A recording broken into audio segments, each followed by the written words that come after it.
Welcome to another episode of This Week in Indies. As authors, we always seek better ways to market our work. Planning a release is one, and for some, rapid release is the go-to. But does it work for everyone? What are the perks and downsides to this method? We'll chat about this and more as we sit down at the round table with a group of fantastic authors. We'll also hear from C.L. Cannon with this week's Indie Connection as she brings us books similar to Twin Crowns by Catherine Doyle and Catherine Weber. Then we spend the final 5 minutes discovering what's behind the pen with the fantastic and amazing Karina Cantus. So sit back and grab a cup of coffee and get ready to have some fun. Here's your host for this week, Madeline Dale.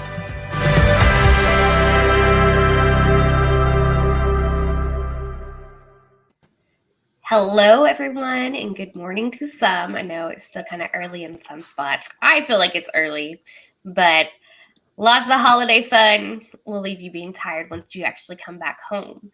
I am super stoked to talk about rapid release and the idea of it this morning, but enough about me. Let me bring in our fantastic group of authors, guys. Look at their beautiful faces and following a holiday week of fun, right? Well, I mean, half of us are not Americans, so yeah. No. That's true. Let's go around the table and tell everybody a little bit about you and about where your books are. And I'm going to try not to get tongue-tied today. David, we're going to start with you. Thanks. Well, I'm not American, so it's just been a normal week for me. I am in Galway in Ireland. I'm David Green. I write epic fantasy and urban fantasy, and I have not done a rapid release, but I know lots of people who have. And I'm looking forward to talking about it. Sweet. Hi, I'm Anita Stewart, right under A.F. Stewart. Yeah, I'm not American either, so no holiday, and I've been fighting a very bad string of bad luck lately, so not a cheery week either. But anyway, I write poetry. This one's on sale for the weekend. Ooh. Horror, and I have a nonfiction book as well if you need help organizing your books. Oh, that's cool. And I also podcast Between the Pages, book chat, and we're the Kale here on the Go Indie Now network. And that's me. Sweet. Hi, everybody. I'm Vanessa Junta. I'm the author of Javaja and the Soul Cavern series. I am a writer and an editor professionally. I've been doing it since 2008. And I also host a conversation and a cocktail on the second Monday evening here on the Go Indie Now network, where I sit and drink and chat with a person. It's so much fun. I love persons. I don't love people. I love persons. I've also not done rapid release, but I've done a lot of research into it because theoretically I would like to do it if I can get my shit together enough to have that much ready at one time. Sweet. Hey folks, Karina Cantus here. I'm on the beautiful island of Corfu in Greece. I have no books to grab and show you, but I am an author of 14 fiction books. Prolific author, I write in every genre. I have a podcast, Behind the Pen. It's a podcast and video cast. And I'm also the host of the radio show, Artists First, on the radio network. Sweet. Well, we've got a couple people already here in the chat. We've got Karina breaking the fourth wall, Vanessa as well, and then Miss Leashful's here. I hope you get a feeling better. I hate that you're sick.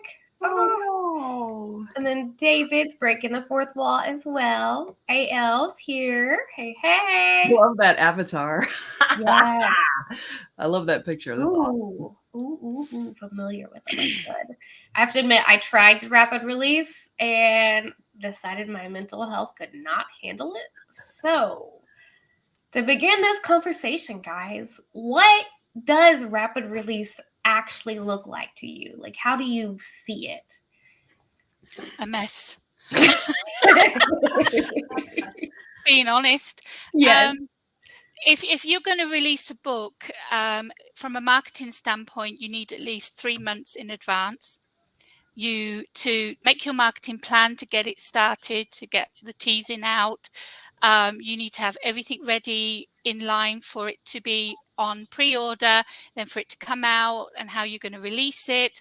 Now imagine doing that, and then I don't know how quick you're going to do it, but maybe a month later your next book comes out, or a month after that your third book comes out, and you've had to do the same thing you did with your first book. It would be a nightmare for me to do something like that, unless I was contracted by a publisher and I would work my frigging arse off to make sure that those books are ready for rapid release. But as a self-published author, no, I wouldn't do it. So- I think Go ahead, Anita. I think rapid release works best for some genres, but not for everyone. And also that it's probably best done for a series and not like a bunch Oh, of yeah. standalone books. Because if you're writing a series, it's quite often a good thing to actually write the whole series at once, because it Mhm. helps with the continuity, and you can get all the ideas, and if things change, you can go back and change the book, and you haven't published it yet. So if you're going to write a series, I find writing a series, it's easier to write the whole series at once, or as close to as possible. So that actually plays into rapid release better. And most authors I know, when they're doing rapid release, they don't rapid release a month apart. It's more like 3 months apart. So it's not quite as difficult as some people think. Phew. And it does work in the favor of the readers who won't read books until the whole entire series is out. Mm-hmm. And that is one thing in the favor of rapid release. Yeah. Mhm. I think also there's definitely really serious pros and also cons for rapid release. I think Karina, you absolutely bring up a great point. But if you're doing rapid release, let's say you're doing once a month or every 4 weeks, you can, like, a lot of that promo and stuff is all going to be like put together, so like you can just keep stacking on what you've already done and keep the momentum up. But I agree, you need to have a good lead time and you need to be prepared, because rapid release, for those who don't know, it means you've already got the books written and you've got, say however many, and you're going to do it at a very relatively short interval. Some people might do it weekly. Some people might do it every 2 weeks. I think those people are crazy, mainly because I could not fathom. It's really me that I can't fathom like doing all that stuff in that short a time. But a lot of people do monthly. And that has a benefit that it keeps you in, if you're releasing through Amazon and you're putting it on Amazon as well, it keeps you in the new books cycle, right? The new releases cycle, because that's a 30-day cycle. So once your first book drops out, your second book goes in, because now it's a new release. And so it keeps you in there for however many months that you have books. I agree with Anita that if you need to have stuff already done. I think even for a series, as long as you have like the first 3 done, I think that's enough to get going, because that'll also give you some lead time to finish any remaining books you have in the series. But I think at the very least, you need to have at least the first 3 done, which is part of why I haven't done it yet, because my life has been a hot wreck the last few years and my writing has suffered for it. So yeah, definitely the cons are, there's a lot to do and you need to go about it in a very strategic, planned, organized way if you're going to do it effectively. I want to toss out a book recommendation, Release Strategies by Craig Martell. It explains the pros and cons of all the different ways of releasing, whether that's rapid release, super rapid release, or occasional release, and how to leverage each of those in your favor as much as possible. So Yeah, the rapid release is funny because it depends on what you're. Some people might think once a year is quite rapid if it takes you 10 years to write a book, like George Martin or someone like that, or Patrick Rothfuss. Say it's like Right. once two a decade. That's pretty fast. But you know, there's a few things that it kind of. I mean, the rapid release schedule. Obviously, the 20 books to 50k is like a big proponent of this, and as Karina was talking about before about like the promotion cycle for each book, what you'd usually do with a regular release book, it kind of goes out the window with this because the focus is on getting the books out there and getting into the charts. And then once the series is out there, that's when the kind of promotion starts. And from what I can see and from people that I spoke to that do it, they're not really too concerned with getting the books out to like websites for reviews or getting it like this. It's just purely to get onto the Amazon charts or wherever it is and to kind of start getting people clicking through to the other books in the series. So say it's like a 6-book cycle or whatever. Once that 6th book is out, or the 4th book or the 3rd book or whatever, how long this series is, that's when the big push comes for promotion. So it's kind of the other way around to how you would do it if you were releasing 1 book a year, where you would have that kind of focus. I would like to try it. I mean, the only reason I haven't is because I am with an independent press, and you're at the mercy of their release schedule. So like with mine, I have 4 or 5 things that they have that are ready to go and they're finished, but it's just fitting into their schedule to come out, which is, you know, can be kind of frustrating sometimes if you want to kind of try something a little bit different. So when you are self-publishing, you do have that flexibility, which is taken away, because, like, you know, for a publisher, once a year or once every 6 months is quite rapid. So once a month with a publisher would be pushing things quite hard. Yeah, that would be. We've got some comments. I actually do a 9-month gradual build up, release, and 3-month gradual build down. Oh, interesting. I've seen other authors do rapid release, and while it does provide the author the reward of a book released over and over, it also does seem to overwhelm readers. It makes marketing unfocused. I think that's where what Anita said comes in, is that it really depends on genre. Because there, for example, I think it works really well in romance, because romance readers are voracious. They are whale readers. They want to read all the things as quickly as possible. And to some extent, I think fantasy readers are like that too. I'm not sure about like sci-fi or mystery, or I don't see that as being as helpful for those genres. But I think definitely if you're writing romance, or if you're writing fantasy, urban fantasy, that kind, especially urban fantasy, I think rapid release can work. Yeah, epic fantasy with the series. A lot of people will wait until the series is finished before they buy it. So rapid release can work well with that as well. Mm-hmm.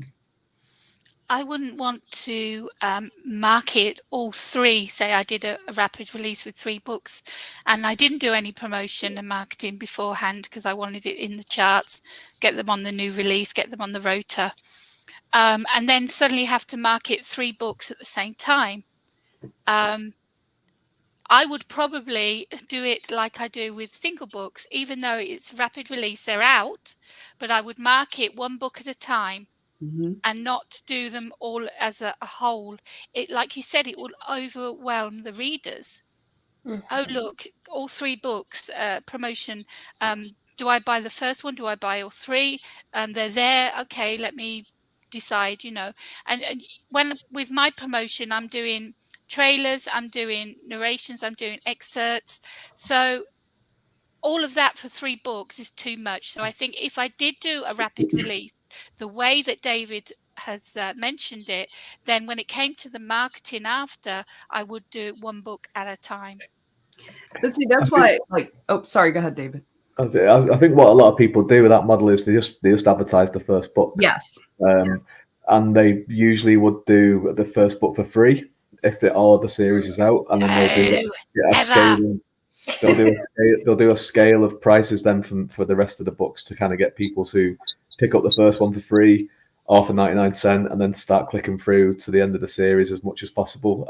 Some people have great success with it that way, some people don't, but that is the kind of way that most people would do that, and they would put all of their efforts into getting that first book advertised as accessibly as possible and hope that people click through. Yeah. And I think at whatever point I do rapid release, because I am going to do it, because I mean, again, assuming I get my shit together and get my stuff written, but I am going to do it. And my kind of general idea is that I'm going to do marketing on the front end like I would a single release. And I'm going to do exactly what David said, and I'm going to focus on the first book. And then that's where most of my advertising and marketing is going to go towards in the lead up and during the release time. When each book comes up, like when each book is released, then I'll do a little bit of marketing about that book.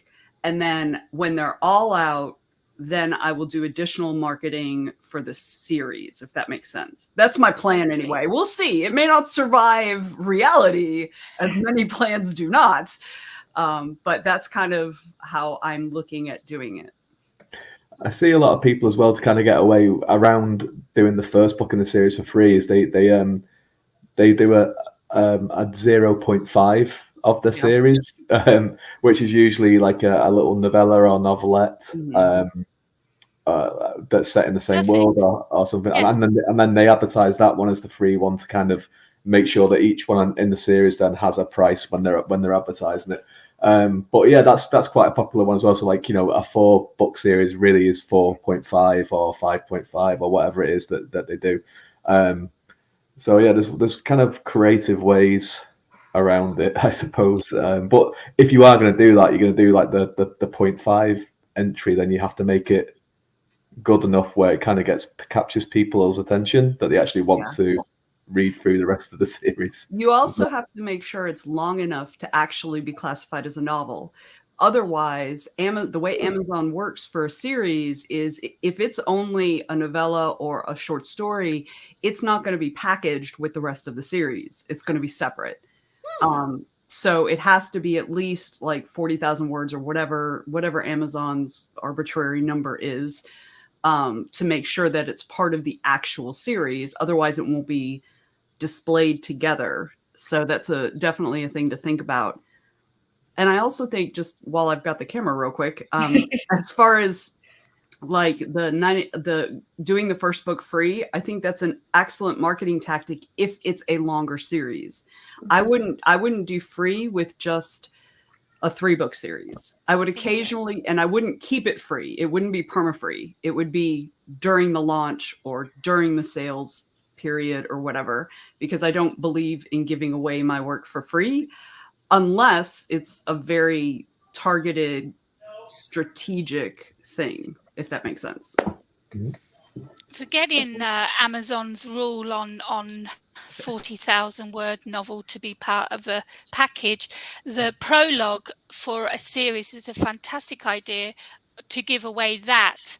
To get the readers excited for the release of your actual novel, to get them to know the characters, to know the world building that you've done. It introduces them ready for book 1, but it also gives them that freebie, so you don't have to make your actual novel free. I don't agree with that. I think there are ways around it, like we just said with the prologue. And how one of my clients has done it, because it's not packaged and she had 3 of the books, is that when it's promoted as a package. Just because Amazon won't doesn't mean anything. You promote it as a package. You promote it as, this is the prologue to book 1. Mm-hmm. Well, what I meant by that is, like, I don't care how Amazon thinks about things, but when they put when you go to say you've got the prologue and you've put it up on Amazon for free or 99¢, or whatever it is, if you want them to read through, if they haven't bought it yet, there's a little part at the bottom that shows the rest of the series. And if your prologue is not part of the series, those are not going to show. So a person just randomly coming to the page, maybe, during, their browsing or whatever, and they haven't seen your promo where it's all together, they're going to be like, okay, that's just a standalone. Where's the rest? You know, like if You there's just nothing click else. on the author's name, though, wouldn't you? Right. And take Well, a look at the rest of their books. Not everybody does that though. Like I have a long history of like internet businesses. I used to run a business in the 90s that was all internet based and stuff. People are lazy. And they're not going to do that. They're not going to do that. Like if they have to click on anything except buy now to find out that it's part of a series, they're not going to do it. I mean, some people will. There are exceptions. I would, but most people won't. They'll be like, "Oh, it's only one book. Okay, forget it. I don't want that."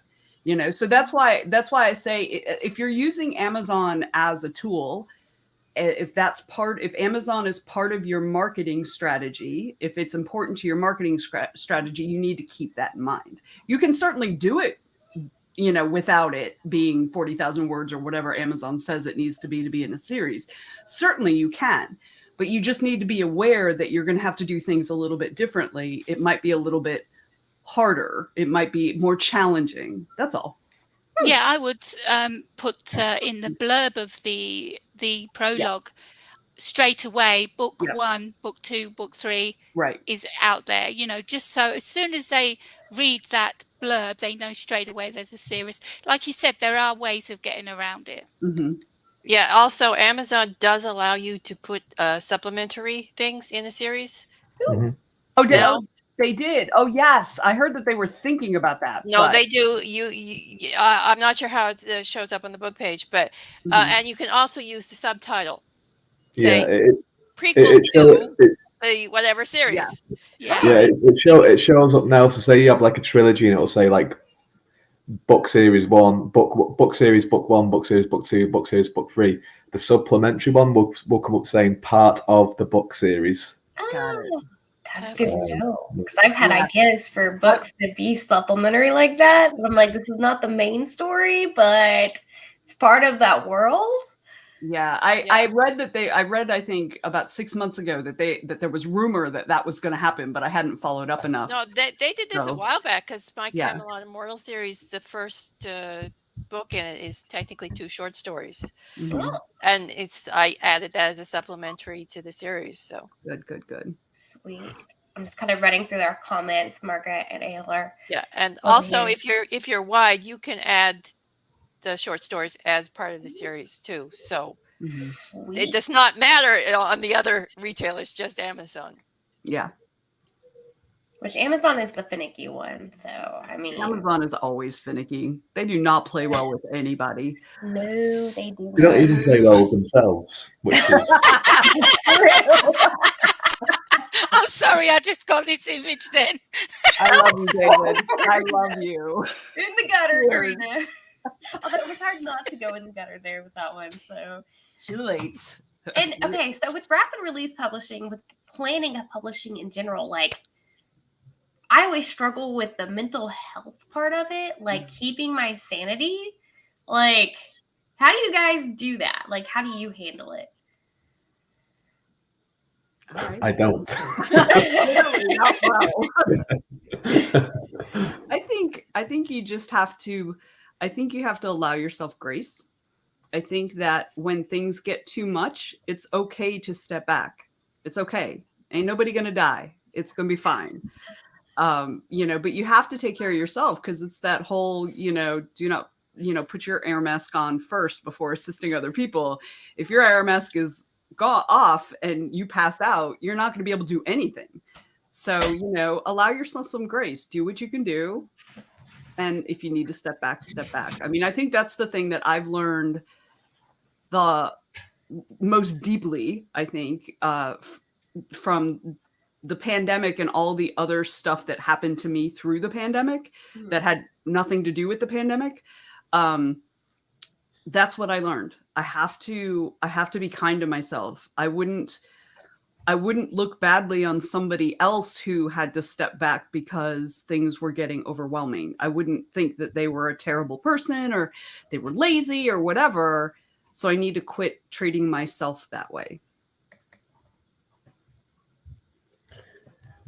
I think one of the important things with rapid release and I think from what I've seen a few things kind of like other authors talking about it, and I've seen a few of the 20 books to 50k stuff, and some people look at it like it's kind of like competition and it's kind of like a race, which I think is the wrong way of looking at it. I mean, everyone works at different kind of paces. Everyone has a different method. Some people get great success after one book. Some people get great success after 30 books. Some people, it's everything is different. I think the main thing is to go at your own pace and to make sure that what you're doing is of the quality that you're going to be proud of. Yes. Because I think with this rapid release thing, that there is quite a lot of pressure these days for indies to do it.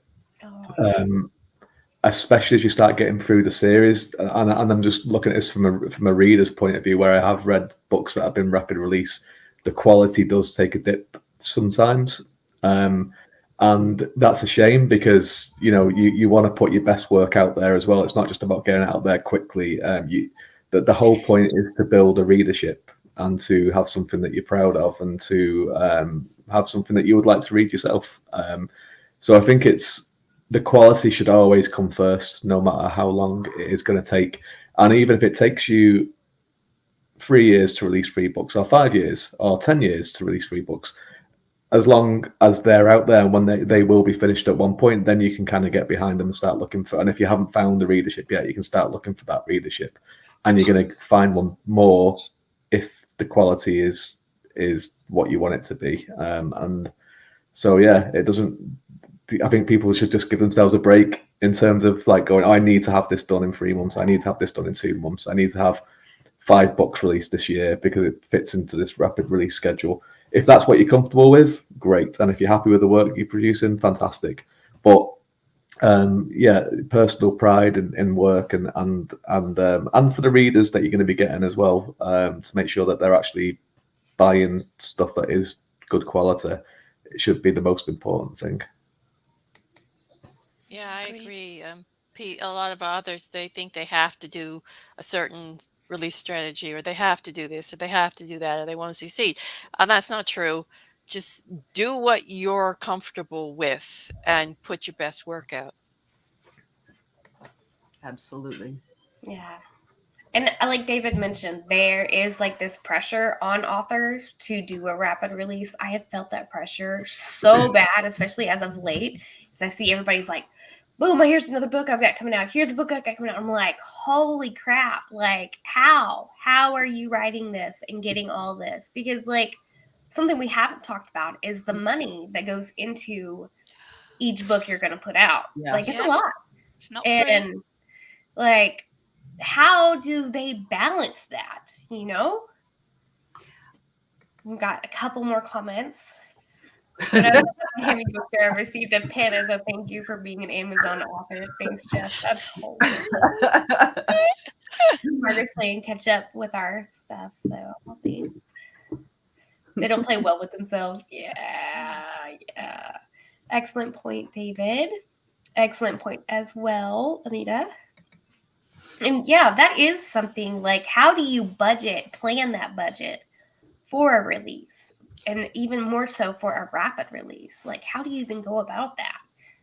I don't think it's something that folks who are newer to publishing do very often, because it is a big outlay at the front, unless they're supplementing with, money, unless they're independently wealthy, then I guess it's fine.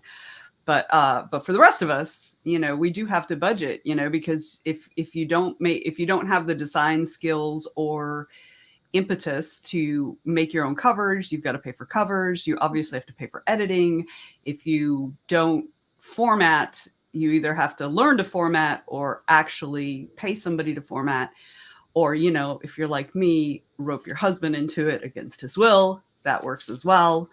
And then there's the advertising, right? So I think it's a very good thing to think about. I think you're right, Madeline, in bringing that up, because if you're talking about 3 books, that can easily be $5,000-$6,000 just on the front end, right? Yeah, Yeah, it's not something I'd recommend for newer authors, rapid release. If you look at all these posts about it, the people who are posting are established authors. Yes. They're already making sales from other series, and they already have a big fan base, and they can afford to do this. This is not something a new author should really be doing unless they have a really big cash reserve. Yep. So yeah, this is not a release strategy I'd recommend for newer authors, and newer authors should be aware of this and not taking the advice of some of these established authors on face value. It's not bad advice. It's just advice for more advanced Mm-hmm. authors. Yeah. And I think people that don't have that cash reserves from the start will start kind of cutting corners on, they'll be looking for cheaper covers, or they'll be looking or making covers themselves, which is fine if you've got the skills to do it. But obviously, it is the first thing that a reader will see when they see your book. They'll see the price and they'll see the cover. So it needs to be like, good enough quality. And then there might be the pressure then to save money on an editor. You might not, and this kind of stuff is when you are going for an editor, you get what you pay for. If you get an editor who's very, very, very cheap, there's going to be, unless they've just literally started out, which might be that they've not got a lot of experience, you're getting what you pay for. There's a reason they're going to be cheap. And then or they give it to their neighbour. The neighbour, yeah. And if you can't format books yourself, obviously that's another cost as well on top of that. So there is ways. If you have got all that skill set apart from the editor, I think every writer should always get an editor. Even if you're an editor yourself, you should still get someone to edit your work. There is ways to save money in terms of like cover design if you've got the skills, formatting if you've got the skills, but it does all add up. And if you haven't got those skills and you've only got a set budget, you are going to be cutting corners straight away. So yeah, those are the things to kind of consider. And it is something that is noticeable. There is authors that have been around for a little while that are doing this rapid release now, because as everyone has said, they have got that steady income flow of series that they've already got out there that are popular. Yep. Anybody want to add on that? I think you said it really, really well. It's kind of hard to follow that up, David. Yeah, I do think that, being honest, I am a professional editor, right? So, but I do think that editing is absolutely not a place to cut corners, because you can find somebody to edit your stuff for $150, but what are their qualifications? That's the thing you have to ask. What are your qualifications? Because just because they're a reader doesn't mean that they're going to be a good editor. It's not the same thing. Reading and editing are two entirely different things, right? So they need to understand what a finished book, like what it's supposed to be. They need to understand story. They need to understand character arcs. And more importantly, they need to understand how to fix problems with those things. Just pointing them out isn't enough. That's not what you're paying an editor for. You're paying an editor for their expertise in how to make it better. And if they can't give you okay, this is the problem, here are some solutions to that problem that you can use, right? If they can't do that, then they're not going to give you the support. They're not going to be the support that you need for your book. I think it's one of the things where editing is really underrated, which is bizarre to say, but it is, because I think there's a misconception sometimes that editing is just line edits, where it's like put your apostrophes here and you take these commas out, and there's the discussion about proofing. Yeah, right. After the third time. That's proofing. Yeah, right, exactly. So that's what a lot of people think that editing is, and it's like, and the funny thing is, you do get some some writers that I know that I'm friends with get really, really annoyed about when editors give them feedback on this sort of stuff, what they're supposed to do, and it's like, this isn't quite working, or this, or maybe you should condense this chapter into this one, and this is all the things that a good editor would say. make this into a 2 chapters instead of 1 chapter, or actually remove this completely, or move this earlier in the story. And they get really annoyed about it because they just expect them just to do like line edits, basically. And so I think it's a really underrated and essential thing that, like, you know, if you are looking to cut corners or cut costs anyway, editing should definitely not be the one. And it is that thing that, and I know, I'm sure you're a brilliant editor, Vanessa, and I'm sure you can do a lot better job than I could. But it's one of those things where I see writers that go, yeah, I can do the editing myself. And it's like, really? Can you really? Well, I was a professional editor before I was actually published. You were right, okay. Because like, you know, editing your own story is incredibly difficult because you know, as a writer, you know everything about these characters. You know how it's all supposed to fit together, but you may not have put that on the page in a way that other people can understand it, and you're always filling the gaps. Yeah.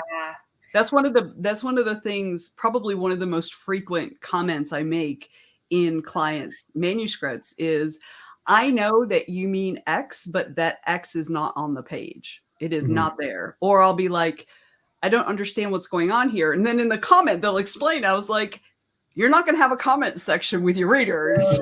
This needs to be in there so they understand it. Yeah. So, yeah. We got a couple of comments here. Margaret says, in my mind, the rapid release is supposed to take the place of money generating enough heat for a full fire launch. You know, I mean, both would be bigger, but not always feasible. AL says, I have found success with a focus on connecting rather than sales. Yes. The budget is monthly and not always focused on the book itself, but based on how the funnel is created to eventually earn the sale. Agree totally, Vanessa. Editing is a necessary expense, and reading and editing are both entirely different. Story, tone, etc. Yeah. I think just to say one last thing on the editing, that if you haven't got the money to pay for a professional editor, then you're not ready to publish your book. And all of those authors that have published their book and not used a professional editor, they've gone to their neighbor, they've gone to their teacher who's English. So yeah, of course you'll be brilliant at doing it. Then you're not giving your book the chance. You know, this is your baby. If you're going to put it out there, it needs to be polished. You need to give that book a chance to do well. It needs one bad review from bad editing, and that's it. Yep. The other thing as well, like if you haven't got the money, I mean, I didn't have the money to do any of this when I first started, and I didn't have anything saved or anything, and so that's why my route was to go with a publisher. Like they're an independent, they're an indie press, but it's still a publisher where they do take care of that overhead. I can just concentrate on the writing, you know, and obviously I have, like, you know, sign off on covers and sign off on formatting and interiors and all that kind of stuff. But I don't have any of the costs for it, which was great for me starting off, because I would not have been able to have done any of this stuff. I didn't have the expertise. I didn't know where to go, and I didn't have the money to back it all up like a lot of people do when they are setting this off, because I didn't really plan to do it and all that kind of stuff. So that is the other option for people to do who maybe listen to this thinking, God, I don't have any of this, what they're talking about. There is still options there. There is compromises to that, obviously, because, you know, there's more views involved, and there's more, you know, as I was saying before at the start of this, it does kind of preclude the rapid release schedule, because you do have to fit into other people's schedules and everything. But then there's a nice kind of there's some of the pressure there is frustration with it, but some of the pressure is taken away because you know, it's not your decision, and also as well, you haven't got this outlay at the start that a lot of people are facing. Yeah. I will say too that if I don't want people to be discouraged if they're just starting out. It's like, I don't have $1,000 to give an editor, because it's okay. You know, everybody has to do what they have to do, but it doesn't mean you have to cut corners. Cutting costs doesn't always mean cutting corners, right? So if you don't have the money for a professional editor, save up the money for a professional proofer, and then make friends with professional authors. It doesn't have to be bestsellers, but people who are actively who have been doing this for a little while. There are lots of groups, the Writing Tribe. There are lots of groups where you can connect with people, and then, get a critique group together of people who are serious about their craft, serious about their writing, and are learning all the time about how to be better, and ask and swap manuscripts. Do that as often as you can, as to get your product as good as it can be within the constraints that you're working with, right? So, and then you send it off to the proofer. And the cool thing about most professional proofers is that if they see something glaring, they see a problem, they'll note it. They may not give you the feedback a developmental editor would, or a copy editor would. They may not give you options of how to fix it, but they will often be like, hey, so, this doesn't make sense, just FYI, or, something like that.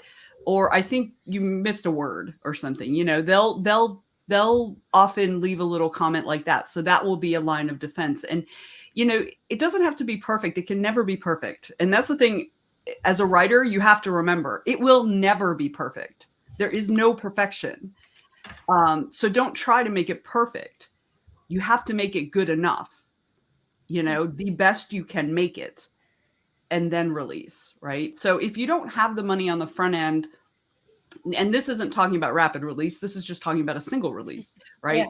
If you don't have that money to pay for an editor, then do it a different way without cutting corners as much as possible. The other thing I want to say is, if you have the money, if you're thinking, okay, I'm going to do a rapid release and I have $1,500 to, go toward an editor, so I'm just going to get a proofer for all 3 books and then not worry about editing, a professional editor. No, use that money, get your first book professionally edited, do not rapid release, and go from there. If you don't have the money for a rapid release, don't do a rapid release.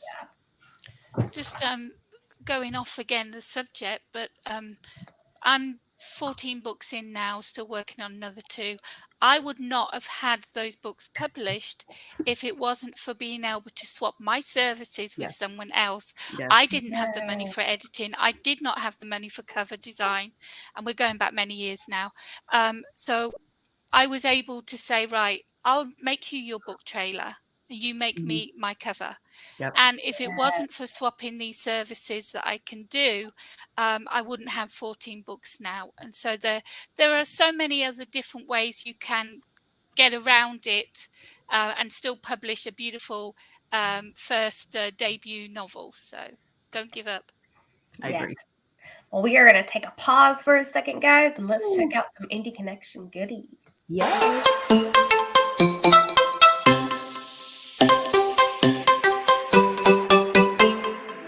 Hey guys, C.O. Cannon here from Fiction Atlas Press, bringing you another Indie Connection.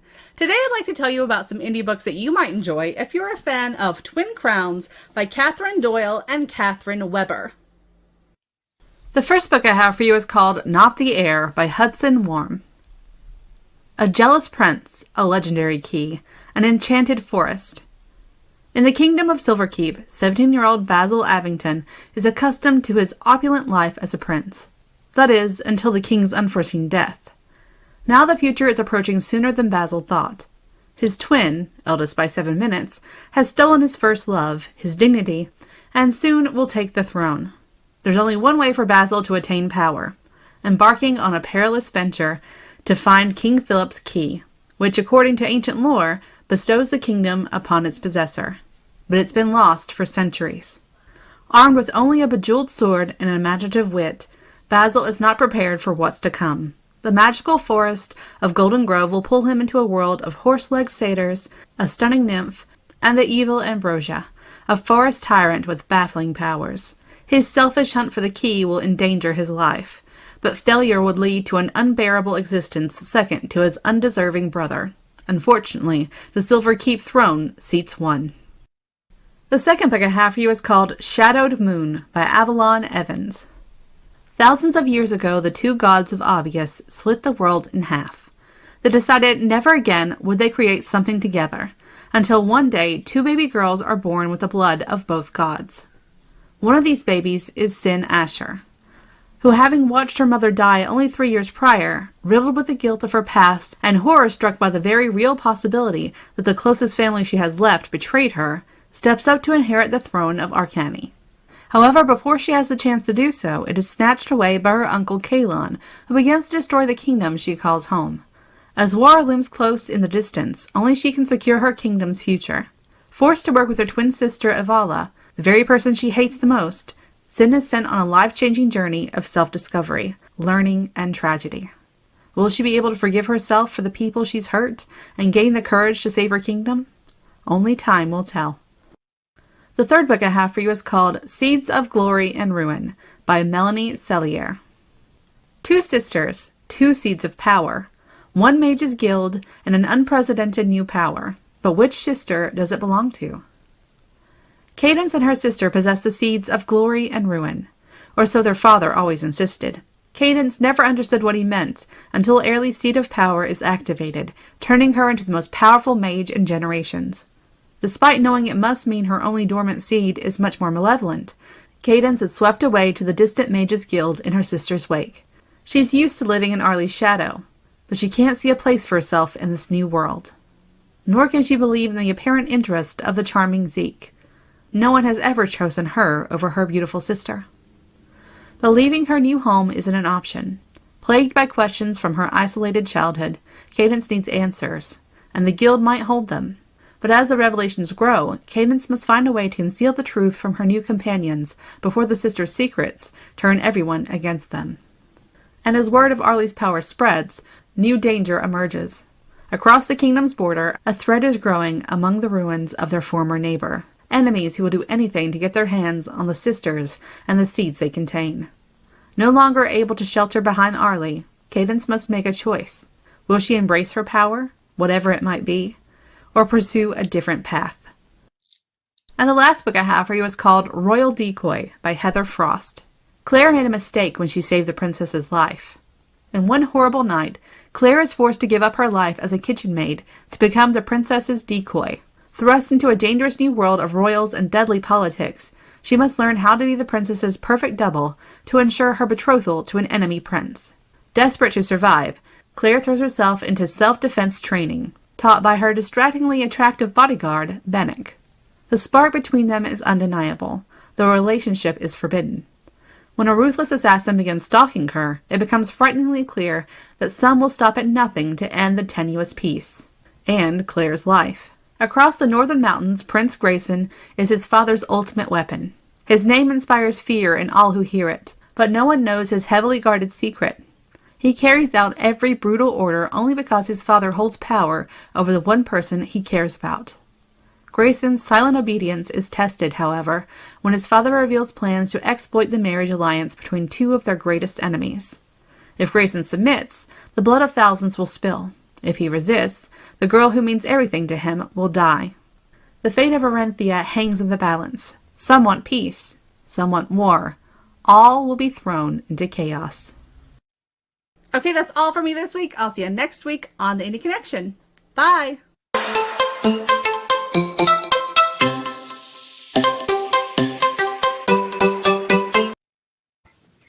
All right, guys. That was some great books. Let me tell Great you. I books. totally sound like a hick as I say that this morning. You can tell I've been around my family.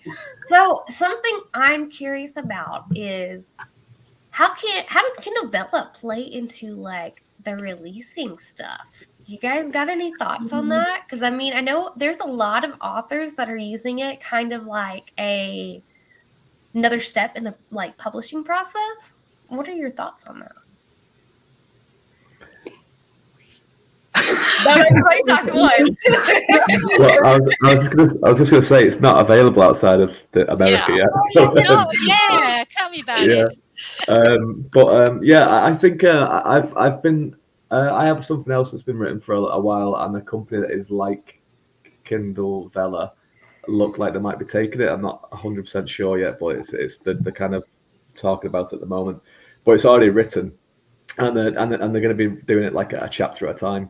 And I think I think any ways that helps authors get paid is great. But I think with that kind of release, the thing that kind of worries me about it is that it kind of, every chapter has to kind of have a hook to bring you into the next one, and it makes more character driven work, I think, a little bit less viable, because what happens if you want to do a couple of slow chapters? What happens if you want to kind of really kind of like have a character reflect on something that's just happened? You want to kind of slow the pace down a little bit when you're in this kind of model where it's like reading chapter by chapter, paying chapter by chapter, and there's got to be a hook, there's got to be like kind of a cliffhanger. And this is what, luckily enough, this thing that I've written is like that anyway. But the company that I was talking to about it were like, well, when we get stuff in that's written for spec, we insist on this kind of thing, this kind of model where it has to be a cliffhanger, it has to be fast paced, it has to be this. But not every book is like that, and not every writer is like that. And it kind of, and why you wouldn't want to read every single thing in that kind of waddle either. You do want to have that bit where you can slow the pace down and digest something. So yeah, I'm all for different ways of authors getting paid and making money and everything. But I think it's just I wouldn't like to see that to become the more popular way of releasing books. Answering your question a minute, David, the writer will have on that chapter, this is a filler. This is how they do it on Wattpad and Inkit, which is the two that I work with.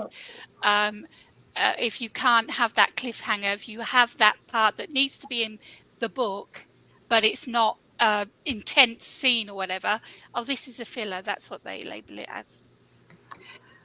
And I think as far as being part of marketing or the rapid release, I don't think Vella is really connected to that, because Vella's not connected to anything. You cannot find, you would have to, if you went to my Vella projects, you would have to then copy my name, put it into the search bar on Amazon, and search for my name to find my other books. Vella is not connected to KDP, as far as, the user experience. And so I don't think it's particularly viable for, if you're to be part of your rapid release. It's hard until I don't know what Amazon's doing with them. I don't know what Amazon's doing. Like David said, they don't play well with themselves. No.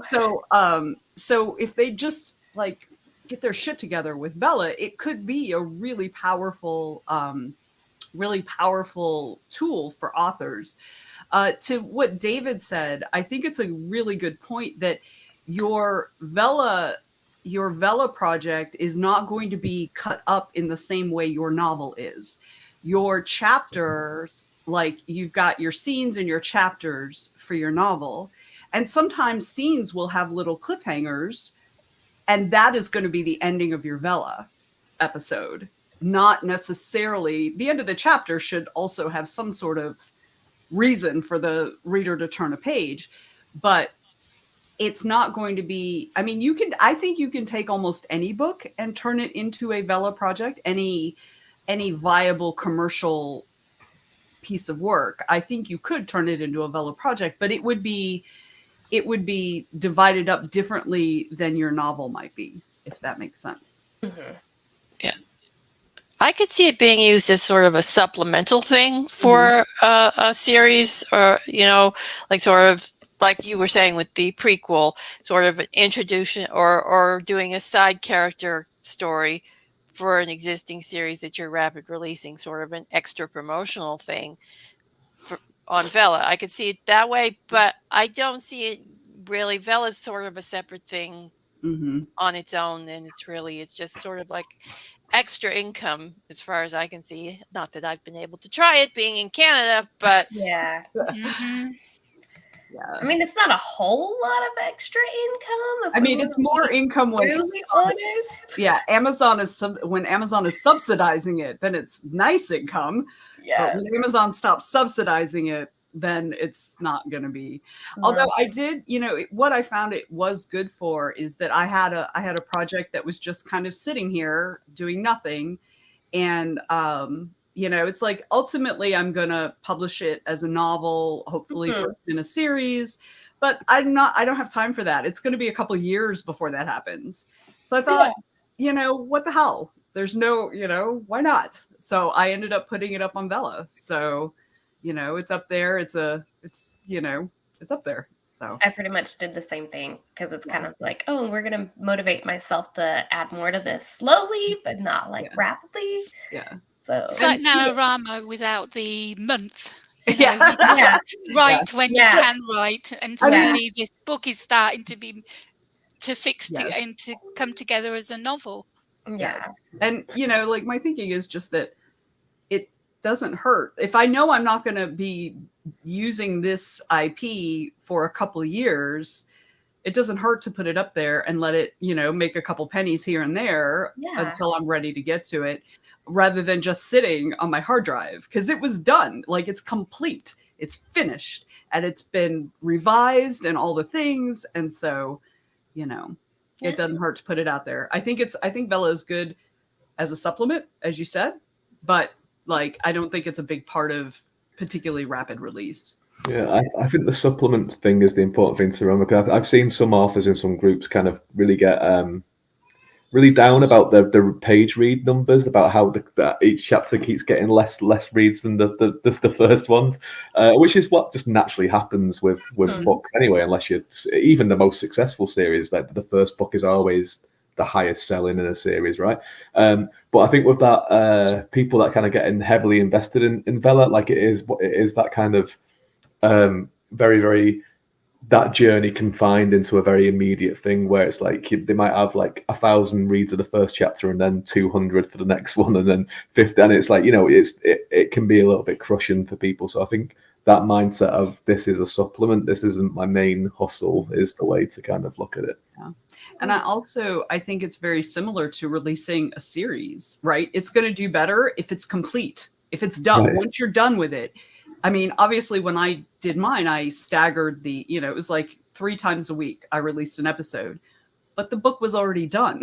So, I think that's important, because just like, I think it's more important, than having a series done, because there are a lot of people who are like, I'm not going to get interested in this. And then you just lose interest. And then I don't know what the hell happens anymore.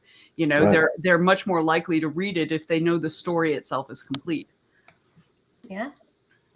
So my final question to kind of tie us up today, guys, is do you think the whole craze for rapid release publishing is going to die out? No. I think as long as people make money with it and they're successful with it, which, you can be successful with all kinds of different, strategies. I think as long as people are successful with it, it's always going to be, it's a viable option. Yeah. You shouldn't be doing things to trend, as far as, you shouldn't think that a trend or something that's super popular isn't necessarily anything more than a tool that is now super popular, Yeah. What was that? It wasn't me. No, I didn't understand what you just said. Okay, so what I mean is that Madeline was saying, it's very trendy, it's very popular, right? And just because it's trendy and popular doesn't mean it's better, but it also doesn't mean it's less. It's simply a tool that right now happens to be super popular. Yeah. But it's still a tool for authors to use. Is that more clear? I'm sorry. Yes, thank you. I didn't realize that I was doing word salad. Tongue right twister then. it was. A little bit of a tongue twister. I'm all logic puzzles. That's all. It's all logic puzzles. I think. Oh, geez. I think I was looked away, and then I just saw myself. Surprise! I think the kind of craze of it will settle down a little bit, and what will happen is the people that are really, really good at it and have a lot of success will keep doing it, and the people that success eludes them a little bit might just go and look to do something else that kind of suits them a little bit more. But as Vanessa said, that it'll just be another tool, another method, like Kickstarter, like once every year, once every couple of years, once everything else. It's just another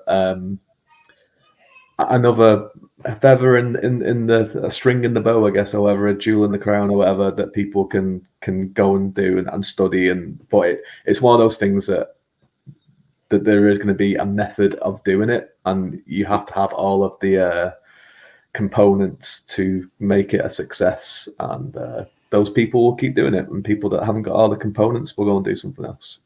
Mm. Well, guys, let's go back around the table and tell our viewers where they can find you. Vanessa, we're going to start with you. All right, so there's me. You can find all my links and stuff to the books and the Writing Tribe and all the places right there. And so, yeah, that's me right there. Sweet. Thank you for being on the show today. Thank you. Anita? Well, you can find me at afstewart.ca. That's where all my books and social media and everything lives. I'm over on Twitter until it implodes. I have a Facebook group, AF Stewart's Minions, and I have a YouTube channel where I post author advice videos and other things. And yeah, that's where you can find me. Sweet. Well, thank you for being on the show today. David? I was staring intently until I appeared, so I wasn't surprised this time. The best place to find me is my website, which is just davidgreenwriter.com. It's got all my links to everywhere else if you feel the need to find them. And I'm usually on the Go Indie Now network, just hanging around with Ron La usually. You. Well, thank you for being on the show today. And guys, you have found Go Indie Now. Don't forget to hit the like and subscribe button. I'm Madeline Dale. You can find all of my stuff here. Oh, that way. I'm frequently on Go Indie Now. I have a show that's dropping Wednesday, Character Driven, which we have a fantastic author this week that's on the show. Not that none of them have, all of them have All fantastic. and it's a lot of fun. A lot of crazy characters are talked about. But now I'm going to turn it over to the lovely lady who creates all of our amazing graphics. She is constantly going, and she is going to hang out with us for the last little bit of the show. So Thank you, let's bring Maddie. her in. Okay, so author assist, as you saw by that graphic, I help authors, new authors and established authors with their books. Everything from brainstorming an idea through to helping with the writing, finding them an editor, formatter, getting the cover sorted, and then finally the marketing. I am with them every step of the way, and I am on call nearly 24/7 because I do not sleep. Crazy. And that's the truth. Yeah, you know that. You guys know that. Author Assist isn't just for new authors. It's for established authors that have many books and maybe a couple of them have just stopped selling. Well, there's a reason for that. And I will find that reason and I will get you back on that road and get that book back out there. It's all about getting your name and your books known. I don't guarantee sales, but what I guarantee is that people will recognize your covers. They'll recognize your branding. I do logo and branding, so they'll recognize your branding slogan and your logo. And this is I'm also doing mentoring and coaching. This is where I will set goals for the author and I will help them achieve those goals and give them advice on how to achieve them. I will be with them every step of the way when we go through these stages of getting them back onto the right road and making them feel confident about their writing again, because so many people have lacked that confidence now. So many people are feeling imposter syndrome. And I want to make sure that you know that that isn't you. And I will uplift you and I will be your cheerleader. And yes, go. I want you to pop over to the website, which will be down in the links. Check the testimonials out. And yes, they are all legit. And you may contact any of those people that wrote the testimonials to find out what I'm like to work with. If you haven't heard about Behind the Pen, that is all part of Author Assist. It is a podcast and a video cast about creatives that use a pen. So artists, writers, illustrators, singers, musicians, the list goes on. I've had some pretty famous people on the show. I think everyone on this panel has been on my show as a guest. So if you love podcasts, check it out. You can go over to Apple and leave reviews on there. Please subscribe so you'll know when they come out. New for 2023, I will have 2 courses. One will be on marketing and one will be on publishing. Author Assist in January will be going into its 8th year. I have been in this industry now for 27. Author Assist will be going into the 8th year. Woohoo! Yeah, celebrating. Anyone interested in knowing the services I provide, and there's about 30 services. It's like a pick and mix. I'll have one of those. I'll have one of those. I'll have one of those. You can contact me on Facebook as Author Assist or Karina Gantus. I'll answer you. Or you can email me, kgantusauthorassist@gmail.com if you are interested in having a service sheet. So anyone that needs help out there, I'm here to help. And if you have any questions, just send me a message and I will gladly spend time answering it. But remember, everyone, it's always time to go indie now. Woo!